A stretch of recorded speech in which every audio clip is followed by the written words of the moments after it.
تمام ناظرین سننے اور دیکھنے والوں کو میری طرف سے السلام علیکم ورحمۃ اللہ وبرکاتہ۔ آج ہم جس موضوع کے اوپر بات کرنے والے ہیں وہ بہت ہی اہم اور بہت ہی عمدہ موضوع ہے کہ آج کل لوگ پریشان ہیں، پریشانی کے عالم میں پھر رہے ہیں کہ وہ ایک دوسرے سے محبت کرتے ہیں، لیکن وہ کبھی کسی کے پاس جا رہے ہیں، کبھی کسی کے پاس جا رہے ہیں، کبھی کسی سے تعویذ لے کے آ رہے ہیں، کبھی کسی سے تعویذ لے کے آ رہے ہیں کہ پیر صاحب میں فلاں سے محبت کرتا ہوں، میری محبت اس کے دل کے اندر پیدا ہو جائے اور وہ مجھ سے محبت کرنا شروع کر دیں۔ تو یہ محبت ایک ایسا عمل ہے محبت کے لیے جو بہت ہی مجرب اور محبت کے لیے بہت ہی عمدہ یہ وظیفہ ہے۔ جس طرح آپ نے قرآن کریم میں ہے، حضرت موسیٰ علیہ السلام جب پیدا ہوئے تو فرعون کو اس کے نجومیوں نے کہا کہ آپ کی سلطنت میں ایک ایسا بچہ پیدا ہوگا جو آپ کی نبوت کو ختم کر دے گا، یعنی آپ کے تخت کو ختم کر دے گا۔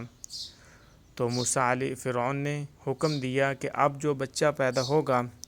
اس کو قتل کر دیا جائے گا۔ لہٰذا اسی وقت موسیٰ علیہ السلام کی پیدائش ہوئی، اور موسیٰ علیہ السلام کی والدہ تھیں، وہ بچے کو قتل نہیں کرنا چاہتی تھی، لیکن اللہ کا حکم ہوا کہ آپ اس بچے کو صندوق میں کپڑے میں لپیٹ کر صندوق میں رکھ کر دریا میں بہا دو، اور دریا کے اس سمت کی طرف وہ صندوق چلنا شروع ہو گیا جہاں فرعون کی بیوی اور فرعون دونوں اس نہر کے اندر نہا رہے تھے۔ لہٰذا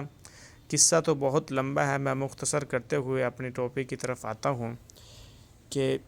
جب موسیٰ علیہ السلام کا صندوق دریا کے اندر ڈالا گیا اور فرعون کی بیوی نے دیکھا کہ یہ صندوق پکڑ کر لاؤ، جب صندوق کو کھولا تو صندوق کے اندر ایک بہت ہی خوبصورت بچہ تھا۔ موسیٰ علیہ السلام تو فرعون کی بیوی کے دل کے اندر یہ محبت پیدا ہوگی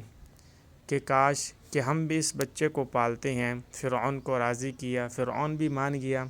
کیونکہ قرآن کریم میں ہے وَأَلْقَيْتُ عَلَيْكَ مَحَبَّةً مِّنِّي، کہ جو انسان چاہتا ہے کہ میں اس سے محبت کرتا ہوں، کہ اس کے دل کے اندر میری محبت پیدا ہو جائے، تو وہ انسان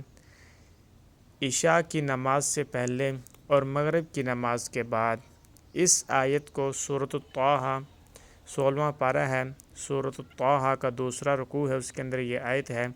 وَأَلْقَيْتُ عَلَيْكَ مَحَبَّةً مِّنِّي، صاف کاغذ کا ٹکڑا لے کر جس کے اوپر کوئی سطر نہ ہو، کوئی لائنیں وغیرہ نہ لگی ہوں، صاف کاغذ لے کر اس کے اوپر آپ نے اس آیت کو لکھنا ہے وَأَلْقَيْتُ عَلَيْكَ مَحَبَّةً مِّنِّي، اور لکھ کر اپنے پاس محفوظ کر لینا ہے۔ انشاءاللہ اللہ رب العزت جس سے وہ محبت کرتا ہے اس کے دل کے اندر اس کی محبت پیدا ہو جائے گی۔